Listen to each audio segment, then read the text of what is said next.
what spurred this whole trip was, well, more than a trip, lifestyle, I guess, was we bought a Can-Am because they're freaking awesome and fun. So we decided to buy a camper, go on, you know, road trips, basically, just live on the road. Because we both love traveling and doing new fun things. Yeah. The ramp had a couple different purposes. We needed to be able to get from the camper to like our trailhead. When the Can-Am's in the garage, we also wanted to have a washer and dryer. There's a little bit of a cutout on the front of the ramp where the washer and dryer goes, but the Can-Am kind of sits on top of it. And you like your tools, so there's a toolbox there now. Yeah, there's a toolbox there instead. We wanted to make it out of aluminum so that her and I could move it and I wouldn't need, you know, two guys to move this big steel frame.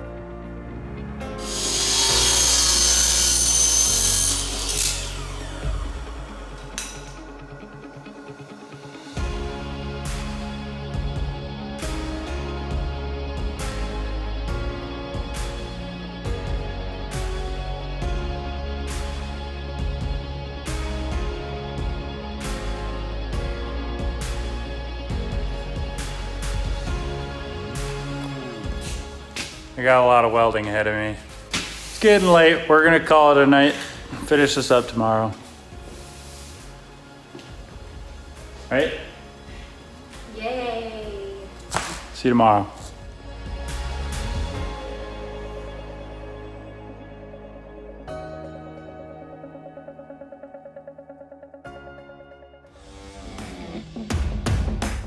They don't make them in two-piece versions. They don't, you know, they don't make them specifically for wanting a washer and dryer. They make versions where you just put them in the bed of your truck so that you don't have to tow a trailer. You know, they don't come apart because we needed it to come apart for multiple reasons, like height in the garage.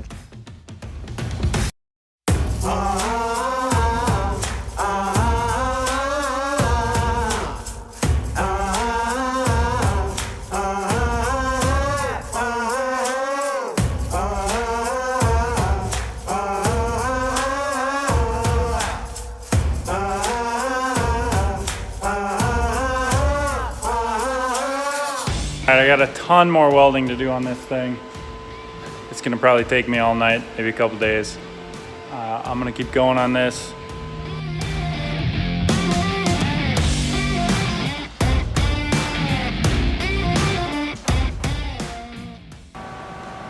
Hey babe, what are you up to?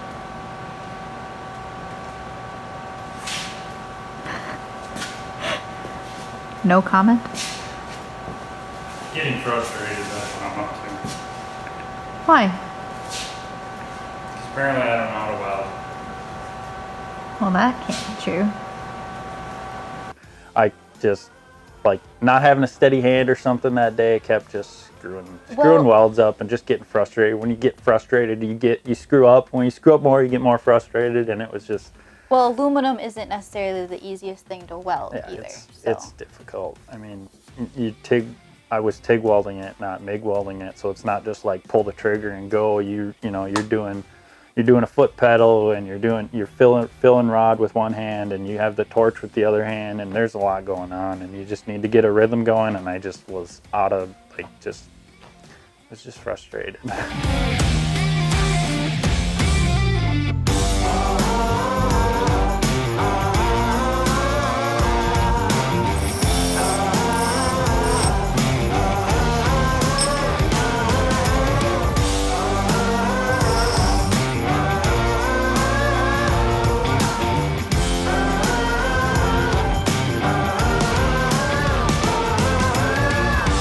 Hey babe.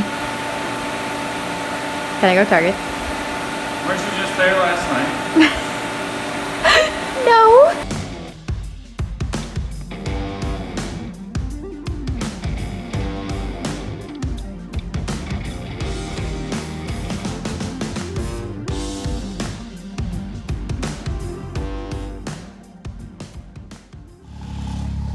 All right, here's the first real test of my Can-Am ramp. Please God, let it work.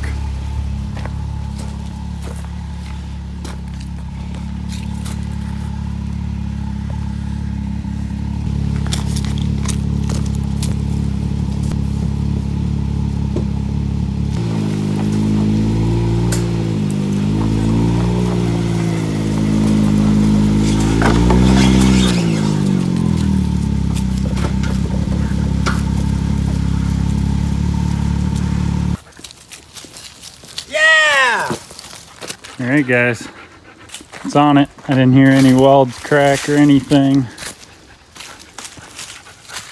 Ooh. So I made it in a 2-piece section so that the bottom piece can just stay in the truck bed.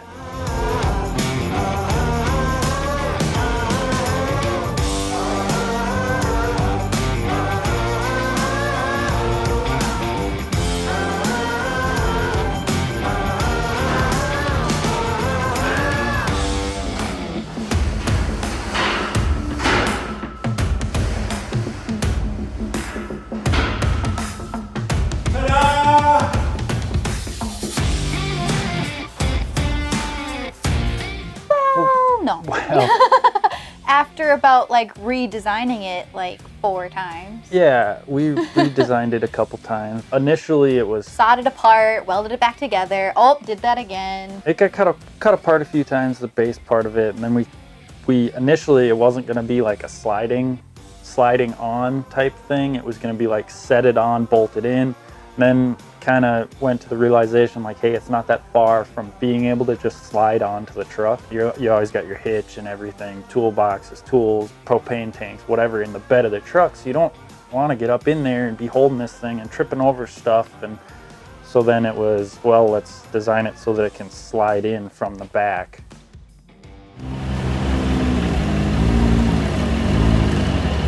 Good on the other side, about the middle of that ramp. 4 inches here. I know, my front suspension's narrower than that. You only got about an inch here. So I need to go that way? You want to go that way. It's a pretty steep incline, yeah. Yeah, I basically made the ramp like perfect size for the Can-Am. Yeah, right about there. Yep.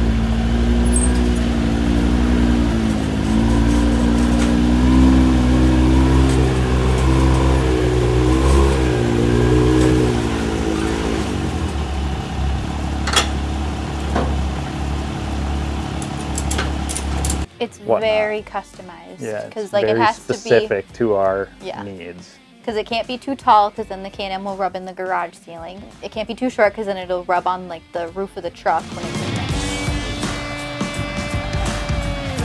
The top piece can be removed off and put in the camper, and then the Can-Am can park on top of it.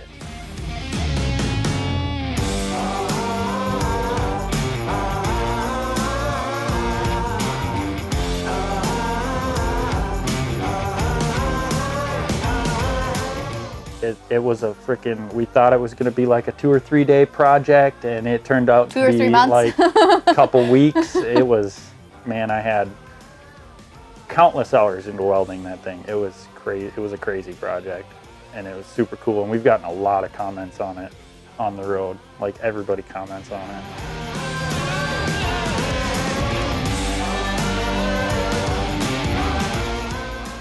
Countless hours, you know, if I paid myself on time, it was not a good investment.